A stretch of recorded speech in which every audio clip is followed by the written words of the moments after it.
یہی تو پہچان تھی بزرگان دین کی، وہ سب سے نہیں صرف اپنے رب سے ڈرتے۔ سبحان اللہ۔ لا خوف علیہم ولا هم یحزنون کی ہماری تفسیر ہوتے ہیں۔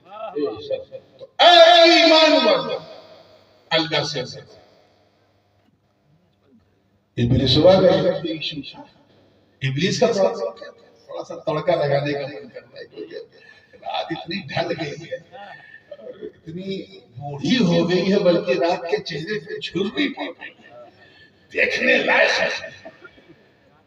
اب میرا عمر رات کی جو عمر ہے اس سے میری عمر کا کوئی مقابلہ بھی نہیں ہے، تو تھما دیا ہے تو دعا بھی کر دو کہ اس رات سے میرا نیوا ہو جائے، تاکہ رات ڈھلتی رہے، بات چلتی رہے۔ ابلیس کا کیا ایشو؟ پہلا جو حصہ ہے اس آیت کا اتقوا اللہ، اس میں کوئی ایشو نہیں، ہر کام وہ کرتا تھا جو خشیت کا باعث بنے۔ پرابلم کہاں آیا؟ کونوا مع الصادقین، جب کہا گیا کہ آدم کا سچے تعظیمی بجا لاؤ، ایسے بہت سارے لوگ ہیں جو شریعت میں کہو چلیں گے نہیں، دوڑیں گے، اور جیسے ہی بات طریقت کی کرو سائڈ میں آ جائے۔ اللہ پاک نے فرمایا اے ایمان والو ڈرو اللہ سے، اور سچوں کے ساتھ ہو جاؤ، پیاروں کے ساتھ، سچوں کے ساتھ ہونے پر رات کی اور وقت کی مناسبت سے ایک واقعہ ذہن میں آیا۔ ایک شخص ایک شہر میں 60 سال کا ہو گیا تھا، کسی سے مرید ہی نہیں، 60 آ گیا، گھر میں بیوی مرید، بچے مرید، بھائی مرید، یہاں تک کہ اس کے ابا اماں مرید، لیکن وہ مرید۔ پرابلم جانتے ہیں کیا؟ جیسے ہی کوئی پیر صاحب آتے، جیسے کوئی پیر صاحب آتے تھے تو وہ سنت کی اینک لگا لیتے۔ اللہ الہی بات ہے کہ ہر وقت کوئی سنت کی اوستھا میں ہر وقت رہتا ہے، تو اب اگر کہیں کچھ ہو گیا خلاف سنت، نہیں یہ پیر بنانے لائق ہے، فوراً نہ کریں۔ اچھا اکثر ایسے لوگوں کے ساتھ یہ ایشو ہوتا ہے کہ عالم نہیں ہے، مدرسے میں نہیں پڑھا، علماء کی خدمت میں نہیں رہے، اور 100-200 حدیثیں رٹا دی، سنتیں رٹا دی، یہ سنت یہ سنت یہ سنت، ان کا حال یہ ہوتا ہے۔ وہ جب کھاؤ ان کے ساتھ کھانا تو وہ کھانا کم اور انگلی دیکھتے ہیں، 3 انگلی سے کھا رہا ہے کہ 4 انگلی سے کھا رہا ہے، کیونکہ علم ہے نہیں، سنتیں رٹ جاتے ہیں۔ بھائی میں کہیں پہنچا نہیں رہا ہوں، اگر پہنچ جاؤ تو غلط بات ہے، لیکن پرابلم یہی ہے، وہی حال تھا۔ 60 سال کا ہو گیا، کوئی پیر ہی نہیں ہے۔ پیر صاحب اگر آئے، اب ظاہر سی بات ہے تقریر کر کے پیر صاحب اسٹیج سے اتر کے پسینے میں چوٹ کے سامنے مریدوں کا اٹیک کر لیا، مسافر کے لیے پیر صاحب جلدی جلدی جوتا پہننے لگے، بایاں پہلے پاؤں ڈال دیا، دایاں بعد میں۔ اس نے دیکھا کہ نہیں یہ پیر بنانے لگا، پہلے تو داہنا پاؤں ڈالنا چاہیے، اس نے بایاں ڈال دیا۔ یہ ہر اس آدمی کے ساتھ پرابلم ہوتا ہے جو علم دین سے دور ہے اور اسے 100-200 سنت رکھتا ہے۔ اس لیے اہل علم کی صحبت پر 60 سال کا ہو کسی کا مرید نہیں۔ ایک دن بیوی نے تانا تو خیر وہ روز دیتی تھی، لیکن ایک دن زیادہ تھا، کہنے کسی کا مرید ہو جا۔ کیوں؟ ابھی بہت وقت ہے۔ کہہ رہے سن، جس کا کوئی پیر نہیں ہوتا نا اس کا پیر شیطان ہے، تو میں تو پیر کے ساتھ، تو کس کے ساتھ جائے؟ اور سن، قرآن پاک میں اللہ پاک نے فرمایا یوم ندعو کل اناس بامامہم، بروز قیامت ہم سب کو بلائیں گے ان کے امام کے ساتھ، ان کے رہبر کے ساتھ، ان کے داعی کے ساتھ۔ تو میں تو اپنے رہبر کے ساتھ جاؤں گی، تو شیطان کے پیچھے پیچھے جاؤں گی۔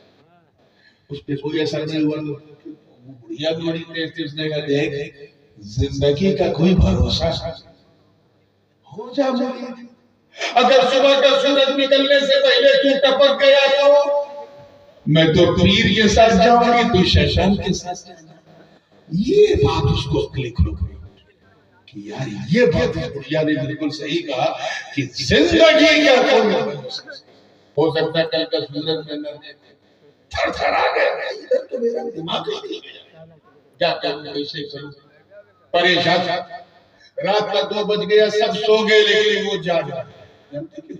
اس ڈر سے کہ کہیں سویا موت نہ آ جائے، گھبرایا ہوا ہے۔ 2:30 بج گیا، 3 بج گیا، ایک چھکی لینے کے بعد اٹھا، پھر وضو کیا، تہجد پڑھا، اس کے بعد چند نوافل پڑھا، امامہ باندھا اور میں ابھی جا رہا ہوں مسجد کی طرف، دروازے کی طرف۔ بہت میں نے انتظار کر لیا، بڑے بڑے پیروں کو دیکھ لیا، ابھی تک کوئی پیر چچا نہیں، اور میں اسی میں مر جاؤں گا۔ اس لیے میں نے فیصلہ کر لیا ہے کہ میں جب گھر سے ذکر تو جس انسان پہ میری پہلی نظر پڑے گی میں اسے اپنا پیر بناؤں۔ اب آپ سوچو یار، 3-4 بجے کس ٹائپ کے لوگ سڑک پہ گھومتے ہیں، یہ بتانے کی ضرورت ہے۔ اتفاق سے تو وہ نکلا اور جیسے گیٹ تک پہنچا چوروں کی ٹولی جا رہی تھی، اور جو چور سب سے پیچھے تھا اس کے ہاتھ چڑھ گیا۔ اس نے نہ آؤ دیکھا نہ داؤ، چور کی ٹانگ پکڑی، کہا پیر صاحب۔ چور اوپر سے نیچے دیکھ رہا، میں کسی کا مرید نہیں تو تیرا پیر کیسے، تیرا پیر کیسے، معاملہ کیا؟ کہ میں نے تو تجھ کو اپنا صنم مان لیا، کہ زبردستی مان لیا، میں چور ہوں، تو کہاں پھنس گیا؟ کہ نہیں، آپ میرے پیر ہے، کہ کیسے پیر ہے؟ کہ میں نے عہد دیا تھا اللہ سے کہ گھر سے نکلوں گا تو جس انسان پہ نظر پڑے گی اسے اپنا پیر بنا لوں گا۔ میں نکلا، آپ پہ نظر پڑی، میں سمجھ گیا کہ آپ آئے نہیں ہیں، میرے رب نے آپ کو میرے لیے بھیجا۔ یہ کہاں پھنس گیا میں، اور اس کے ساتھی آگے نکل چکے تھے، کہیں ڈاکہ مارنے کا پلان تھا۔ یہ کہاں پھنس گیا، اس کا ہاتھ ہے کہ تھوڑا چھوڑ ہی نہیں رہا۔ تو اس نے 1000 ہیلے بہانے کی، نہ دیکھ تو نیک انسان معلوم ہوتا ہے، تو تلاش حق میں نکلا ہے، میں پورا شہر میری گنڈائی سے واقف، میں بہت بڑا ڈان ہوں، نہ جانے کتنے قتل کر چکا ہوں، کتنی رہزنی کر چکا ہوں، خود بھی جاؤں گا جہنم میں، تجھے بھی لے جاؤں گا، اس لیے چھوڑ مجھے، میں کسی اچھے آدمی کو پکڑ۔ اس نے اپنی برائی کیا تاکہ چھوڑ دے، لیکن وہ بھی بڑا ضدی تھا، کہ اب تو میں بالکل نہیں چھوڑوں گا۔ کہ وہ کیوں؟ کہ جتنے 3 لوگوں میں نے دیکھا آتے ہیں، اپنی تعریف خود کرتے ہیں یا کسی سے کرواتے ہیں، تو پہلا پیر ہے جو اپنی برائی کر رہا ہے۔ میں سمجھ گیا سب نقلی، تو اصلی۔ یا اللہ یہ کیا ہوا، یہ تو رانگ نمبر لگ گیا۔ میں نے اپنی برائی کی تاکہ میرا پول کھل جائے، اور یہ تو آؤٹ ٹائٹ کر رہا ہے۔ اچھا دیکھ، چھوڑ دے مجھے، میرے ساتھی آگے جا رہے ہیں۔ کہ حضور میں کون ہوتا ہوں پکڑنے والا، میں تو آپ کا بولا بس مرید کر لو اور جا۔ یہ کیا کیا؟ پھر ایک آئیڈیا ہے، اچھا تو میرا مرید، جی ہوں، میں تیرا پیر، جی ہوں، تو تجھے معلوم ہے پیر کا آدیش ماننا ضروری ہے، جی حضور جانتا ہوں، تو سن میرا آدیش یہ ہے کہ مجھے چھوڑ دے۔ اے پیر صاحب، خدا کی قسم گردن مانگا ہوتا تو دے دیتا، یہ آدیش نہیں مانگا۔ تو 60 سال کے بعد کوئی پیر ملا ہے، جلدی چھوڑ نہیں، پہلے مرید۔ اتفاق سے جہاں پکڑا، سامنے ایک حویلی تھی، ایک بہت سخی کر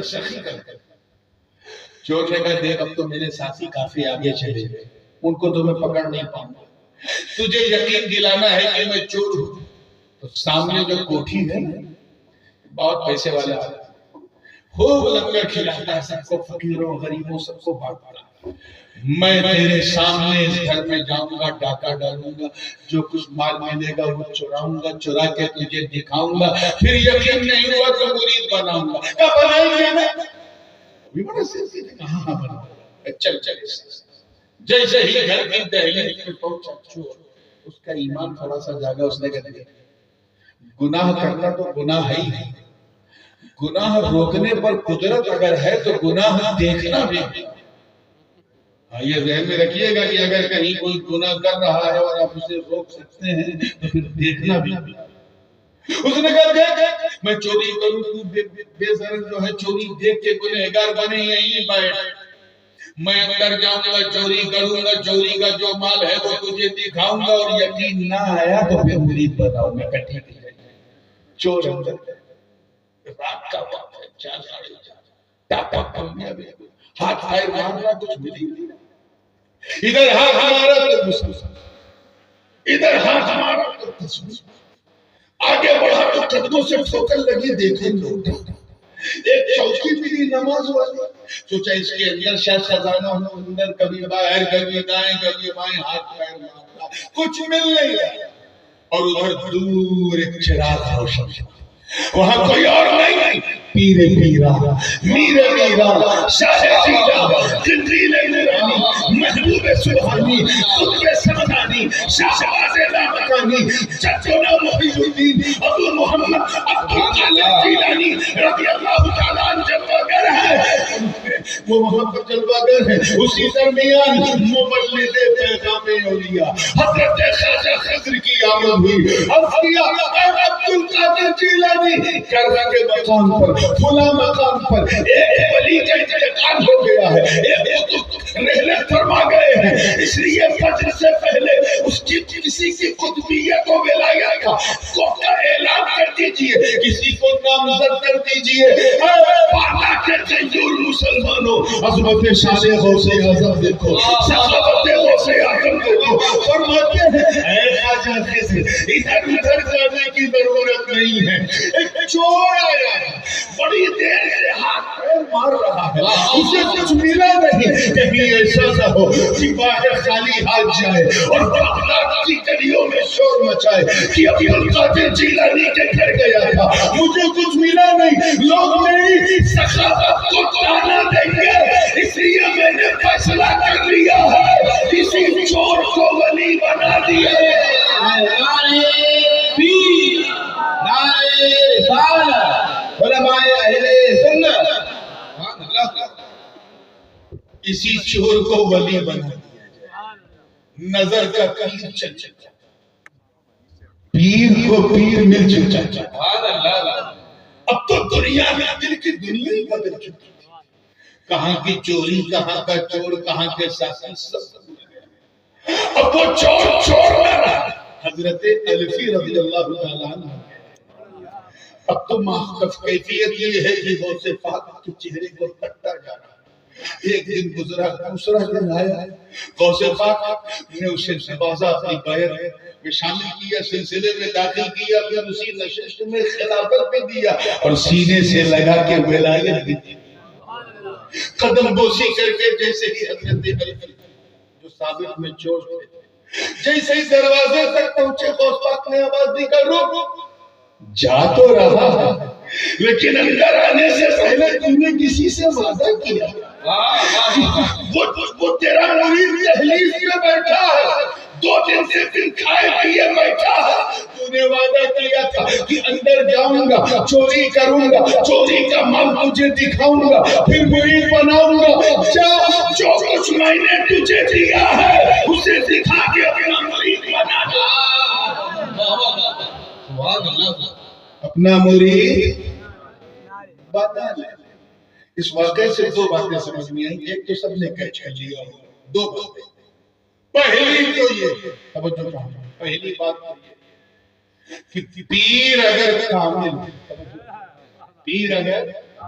کامل ہو تو چور کو ولی بنا، چور کو، اب ذرا دوسرا دل تھام کے سننا، پہلے پیر اگر کامل ہو تو چور کو کیا بنا دے، زور سے بولو، ولی بنا دے۔ ایسے ہی مرید اگر اپنی طلب میں کامل ہو تو چور کو ولی بنا دے۔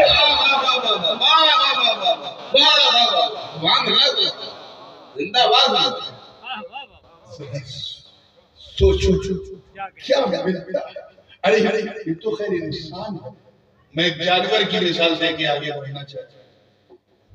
دقیانوس بادشاہ کے زمانے میں بھی آتا تھا، کبول والا تھا،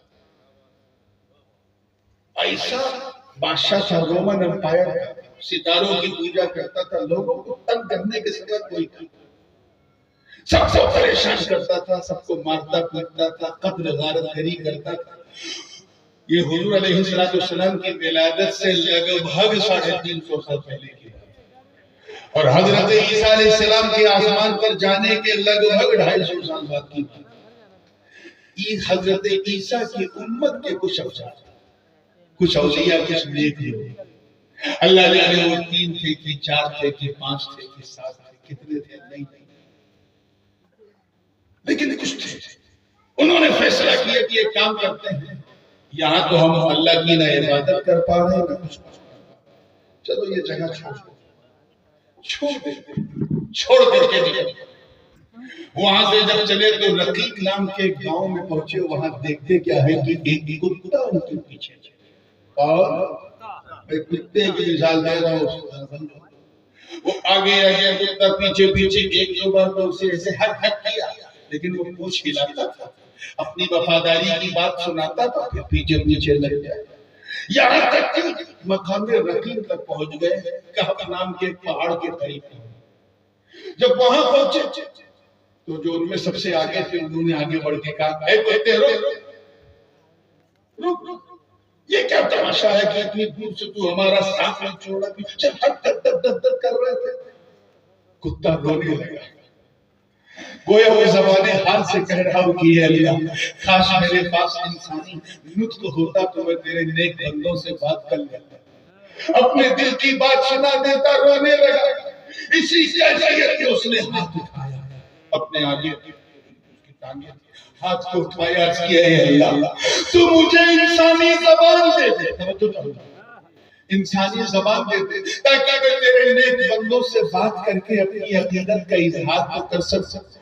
اللہ کی شان دے اور پیچھے چلنے کی برکت دے، صادقین کا رنگ دے، اللہ والوں کی صحبت کا فیض دے، کہ اس بے زبان کتے کو اللہ نے انسان کی زبان دے اور وہ بولنے لگا، اے نیک لوگوں، اے اللہ والوں، میں یوں ہی آپ کے پیچھے نہیں چل رہا ہوں، بلکہ میں نے خود دیکھا کہ جب آپ لوگ چل رہے تھے تو ایک دور آپ کے جلووں کا طواف کرتا جا رہا ہے، میں سمجھ گیا اس اندھیری دنیا میں یہ نور والے کوئی اور نہیں، اللہ والے۔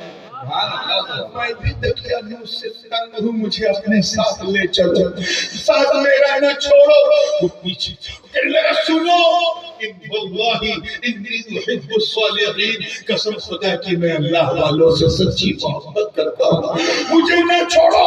اتنا کہنا یہ اصحاب کہف جو تھے، انہوں نے کہا، چل ہمارے پیچھے اوپر چڑھنے لگے، کتا پیچھے اور اوپر چڑھے، کتا پیچھے چڑھتے ایک غار کے پاس پہنچے، گفا۔ کہاں پہنچے؟ گفا کے اندر وہ سارے اصحاب کہف داخل ہو گئے، مگر کتا اندر نہیں گیا، اسے اپنی حد پتہ تھا۔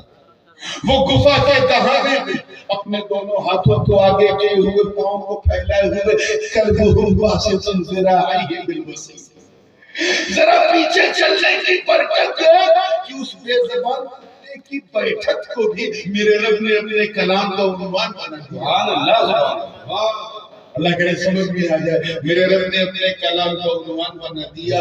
جیسے ہی اندر وہ گئے، جاتے ہی سب پر نیند طاری ہوئی، سو گئے۔ کیا ہوا؟ آپ تو نہیں سو گئے، جگ رہے ہیں نا، آپ تو جگ رہے ہیں، سو گئے۔ پیچھے چلنے کی برکت دیکھ ان کا کتا بھی سو گیا، وہ دہانے پہ سو گیا۔ 10 سال نہیں، 50 سال نہیں، 100 سال نہیں، 200 سال نہیں، 300 سنین وازدادوا تسعا، 309 سال تک۔ دور سے بولو، کیسا ہے؟ یہ معمولی بات نہیں ہے، 309 سال، 309 سال تک وہ اصحاب کہف سوتے رہے، ذرا پیچھے چلنے کی اور ولیوں کے ساتھ رہنے کی برکت دے، ان کا کتا بھی 309 سال تک سو سکتا۔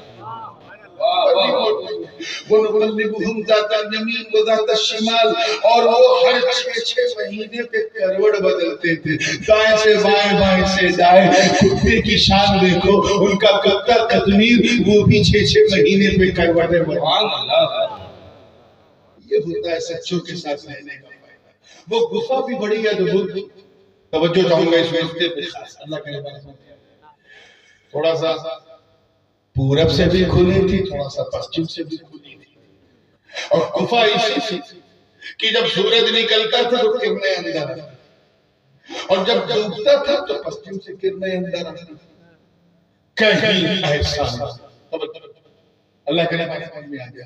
کہیں ایسا نہ کہ سورج کی کرنیں اندر جا کے اتنا اجالا کر دے، اتنا اجالا کر دے کہ اس اجالے میں اللہ والوں کی آنکھ نہ کھل جائے، کہیں ان کی نیند میں خلل نہ ہو. اللہ کی شان دیکھ، اللہ نے اصحاب کہف کے لیے نظام فلکی کو بدل دیا، سورج کی رفتار کو دائیں بائیں کر دیا. قرآن کی آیت پکاری تھی وَتَرَى الشَّمْسَ إِذَا طَلَعَتْ تَزَاوَرُ عَنْ كَهْفِهِمْ ذَاتَ الْيَمِينِ وَإِذَا غَرَبَتْ تَقْرِضُهُمْ ذَاتَ الشِّمَالِ وَهُمْ فِي فَجْوَةٍ مِّنْهُ. سورج جب نکلتا تھا کرنیں اندر نہ آئے، اللہ تعالیٰ اسے داہنی طرف گھما دیتا تھا، اور جب ڈوبتا تھا کرنیں اندر نہ آئے، اللہ تعالیٰ اسے بائیں طرف گھما دیتا تھا. حیدر کرار کے غلاموں ذرا دیکھو، جب حضرت عیسیٰ حضرت عیسیٰ کی امت کے اولیاء کا یہ عالم ہے کہ ان کی نیند کے لیے اللہ سورج کو دائیں بائیں کر دے، تو اگر میرے نبی کے علی کے لیے صحابہ میں تو سورج کو ہٹا دے. نعرہ تکبیر، نعرہ رسالت، نعرہ حیدری، شان مولا کائنات، شان مولا کائنات، اولاد مولا کائنات، اور سرکار بڑے حضرت. صبح سورج پلٹا تھے تو حیرت کا واقعہ جانتے ہو. مقام صحبہ، یہ جب آپ خیبر سے آگے پڑھیں گے وہ مقامات کی اس کی کئی نشانیاں موجود ہیں. یہ حدیث پاک بڑی مشہور ہے، بہت سارے محدثین نے اسے نقل کیا، اور حضرت امام طبرانی نے اپنی حدیث میں اس کا استخراج کیا کہ ایک دن صحابہ کے مقام کے سارے صحابہ نے اثر سے کیا پڑھیں گے؟ آپ لوگوں کو فجر پڑھنا ہے نا تو بولو بھائی، اثر سے سب نے پڑھ لیا. مولا علی کو چانس نہیں ملا. کیوں؟ حدیث میں ہے کیونکہ علی کے زانوں پہ نبی صلی اللہ علیہ وسلم سر رکھ کر سو رہے تھے. سر رکھ کر، اب حدیث میں ہے نبی سو رہے تھے، لیکن میرا دل کہتا ہے آقا سو نہیں رہے تھے، علی کا دل تو رہے تھے. دیکھیں نماز کے لیے علی اٹھتا ہے یا میری فرما برداری میں رہتا ہے تو رہے. اسی بیچ وقت گزرتا گیا، سورج زانوں میں علی پہ نبی کا سر ہے. علی کی نظر آسمان پہ دیکھا سورج ڈوب گیا. یہ غم بہت بڑا تھا مولا علی کے لیے، کیونکہ جیون میں میرے مرتضی علی کی نماز کبھی قضا تھی، اور آج قضا ہو گئی، وہ بھی نبی کی صحبت میں قضا ہو گئی. اتنا بڑا غم تھا جسے علی برداشت نہ کر سکے. نعرے حیدری لگاتے ہو مگر کبھی نماز چھوٹنے کا ایسا غم نہیں ہوا. رونے لگے. وہ غم اتنا بھاری تھا کہ آنکھوں سے پیگری اشک جاری ہوئے. آنسو کا ایک قطرہ زمین ٹپکا.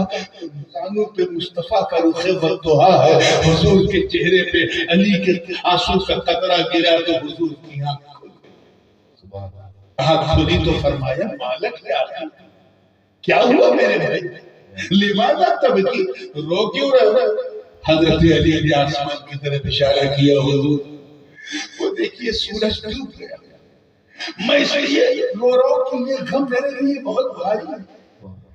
کاش میں بھی نماز پڑھ لیتا، میری نماز قضا ہو گئی. کیوں نہیں پڑھا؟ حضور آپ میرے ذہنوں پہ اپنا سر پاک رکھ کے آرام فرما رہے تھے. دل میں آیا خیال کی نماز پڑھوں، لیکن پھر سوچا کہ نبی کو تکلیف دے کے کون سی نماز ہوگی. میرا خدا میری اس نماز کو میرے منہ پہ مار دے گا. یہ سوچ کر کے میں نہیں دلا. حالانکہ اگر یہ جماعت والے ہوتے تو فوراً کہتے سرکار اٹھیے نماز پڑھو. لیکن علی کی شان دیکھو، اپنی نماز کو قربان کر دیا. اٹھیے نماز کا وقت ہے. علی نے اپنی نماز کا قربان کر دیا. کیا کر دیا؟ اتنا سننا تھا. حدیث کی الفاظ سنو. سرکار نے ہاتھ کو اٹھایا اور کی ہماری تعالیٰ ان علی كان في طاعتك وطاعت نبيك فاربط له الشمس. ذرا یہ بتاؤ نماز پڑھنا تابعداری ہے یا چھوڑنا تابعداری؟ زور سے بتاؤ، منہ سے بولو یار، لوگ اگر ادھر چھپ چھپ دیکھ رہے ہیں تو شرمندہ ہو جائیں گے کہ مسلمان 4 بجے ایسے سوتے ہیں۔ بولو حوصلے سے بولو، پڑھنا تابعداری ہے کہ چھوڑنا؟ پڑھنا۔ اور حضور چھوڑنے والے کے لیے کہتے ہیں، چھوڑ جس نے چھوڑا اور وہ بھی جان بوجھ کے چھوڑا، کیا اے اللہ بے شک علی میری اور تیری فرما برداری نے تابعداری، اس نے نماز چھوڑ کے تابعداری کی۔ ہم سمجھ گئے کہ نبی کی تابعداری ہی خدا کی تابعداری، من یطع الرسول فقد اطاع اللہ، جس نے مصطفیٰ کی تابعداری کی اسی نے خدا کی تابعداری کی۔ کچھ تو یہ راز بھی نہیں جانتا تھا۔ آؤں گا ادھر بھی کی طرف، لیکن یہاں کیا کہا حضور نے؟ علی، توجہ چاہوں گا اس وقت، میری اور اللہ تیری فرما برداری میں تھا، فاربط لہ الشمس، اس کے لیے سورج کو پڑھتا تھا۔ یہ دعا تھی، پڑھتا تھا، ادھر لب ہلا ادھر سب ہلا، ڈوبا ہوا سورج نکل کے باہر، سورج کا باہر آنا تھا کہ علی کھڑے ہوئے اور نماز پڑھنا شروع کیا۔ پہلی رکعت میں مولا علی ہے، سورج ڈوب نہیں رہا ہے، پھر سجدے میں گئے سورج ڈوب نہیں رہا ہے، پھر سورج ڈوب نہیں رہا ہے، دوسری رکعت میں گئے سورج ڈوب نہیں رہا ہے۔ میں نے عالم خیال میں بیچاروں کی دنیا میں سورج سے پوچھا کب ڈوبو؟ کب ڈوبو گے؟ تو سورج نے کہا پہلے پوچھتا تو میں سمے بتا دیتا کب ڈوبوں گا، اب علی سے پوچھو کب ان کی نماز پوری ہوگی؟ وہ اس لیے کہ روزانہ میں سبھی کے لیے نکلتا تھا، اسی لیے ٹائم پہ ڈوبتا تھا، اس وقت میں سبھی کے لیے نہیں صرف علی کے لیے بلایا ہے، آپ کے کتے کو نہیں۔ 3 ہے، چوتھا کتا ہے تو کوئی ایسا نہیں کہے گا کہ ہم 3 چوتھا ہمارا کتا، یا کوئی 6 ہے تو یہ تھوڑی نہ کہے گا ہم 6 7واں ہمارا کتا، ایسا کوئی زور سے بول، کیونکہ کتے کو نوٹس میں نہیں لیا گیا، لیکن اللہ والوں کی صحبت کا فائدہ پیچھے چلنے کی برکت ہے کہ اگر اللہ والوں کی صحبت میں چلنے والا کوئی بے زبان کتا ہی کیوں نہ ہو، اللہ تعالیٰ اس کو بھی اپنے مقدس کلام نوٹس میں لیتا، اس کا ذکر کرتا ہے۔ چنانچہ فرمایا سیقولون ثلاثۃ رابعہم کلبہم ویقولون خمسۃ سادسہم کلبہم رجما بالغیب ویقولون سبعۃ وثامنہم کلبہم۔ القریب لوگ کہیں گے وہ 3 چوتھا ان کا کتا، کچھ کہیں گے وہ 5 چھٹا ان کا کتا، کچھ کہیں گے وہ 7 8واں ان کا کتا۔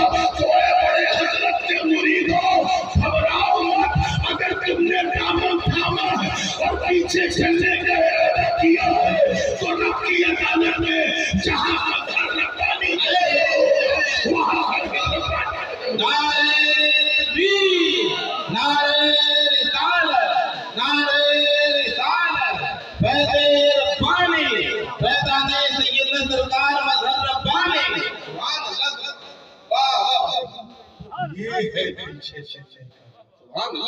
الحمدللہ میں آج پھر یہ بات کہتا ہوں، کچوچا شریف اور باندہ شریف، ایسا مجھے لگتا ہے جب بھی آتا ہوں کہ جیسے میں ایک گھر سے نکل کے دوسرے گھر جاتا ہوں۔ سبحان اللہ۔ یہ خانقاہ ربانیہ کی ایک عظیم نسبت آپ کو بتاؤں اندر کی، ہم لوگ جیلانی ہیں اور یہ خانقاہ قادریہ بھی ہے، چشتیہ بھی ہے، یہ بھی مجموع البحرین ہے، ہم لوگ بھی قادری چشتی ہیں۔ اندر کی چیز یہ ہے کہ کچوشا شریف کے لوگ حسنی سازات اور باندہ شریف کے لوگ حسینی سازات، امام حسین علی جدہ علیہ السلام، حسنی حسینی سنگم یہاں جاؤ، ایک تو یہ۔ دوسری چیز، ایک نسبت سے یہ ہمارے پیرزادے ہیں اور ایک نسبت سے ہم ان کے پیرزادے ہیں۔ گہرائی دیکھو، غوث پاک آپ سب کے پیر ہیں، ہمارے دادا اس نسبت سے ہم پیر ذات ہیں. اور ایک دوسری نسبت کہ چوچے میں جو سلسلے قادریہ آیا ہے وہ باندہ شریف کے شہزادگان کے جدے کریں. حضرت مخدوم جلال الدین جہانیہ جہاں کا شہزادہ ان سے مخدوم مشرف کو سلسلے قادریہ کی اجازت اور خلافت ملی ہے. تو قادری فیض ہمیں مخدوم جلال الدین بخاری سے چشتی فیض غریب نواز سے ملا. اس لیے کان کھول کر کے سن لو یہ گیون ٹیک نہیں ہے. یہ اسی لین دین ہے کہ جیسے جہاں حسن کا ذکر وہی حسین کا ذکر ایسے ہی جہاں باندہ کا ذکر. نعرہ تکبیر، نعرہ رسالت، سادات کی چوچا چلی، سادات باندہ شریف، خانقاہ ربانیہ، خانقاہ اشرفیہ. یہ بالکل بنجر علاقہ کہلاتا تھا بندیل کھنڈ، مگر اسے کیسا گلستہ بنا دیا ہے سنت کا. تم اپنی قسمت کو نسبت پہ جتنا فخر کرو کم، اپنے اوپر جتنا پراؤڈ کرو کم ہے. تمہیں جو پیر ملا وہ پہلے مسعود تھا، بعد میں سرکار ربانی کا مظہر بن گیا. ایسا مظہر بنا، ایسا مظہر بنا بالکل اس قطرے کی طرح جو سمندر میں گرا، اور ایک وہ قطرہ جو سڑک پہ گرا. سڑک پہ گرنے والا قطرہ مٹ جاتا ہے، سمندر میں گرنے والا قطرہ باقی رہتا ہے، اور تب تک باقی رہتا ہے جب تک دریا رہتا ہے. تشبیہ حضرت مسعود ربانی کا مظہر بن کر، یعنی مظہر ربانی بن کر، وہ قطرہ بن کر جب دریائے پانی میں کودا تو ایسا زندہ کہ جب تک ربانی کا جلوہ تب تک مظہر ہوتا. نعرہ تکبیر، نعرہ رسالت، نعرہ رسالت. شان سید سرکار مظہر ربانی، شان سید سرکار مظہر ربانی، مظہر سرکار ربانی.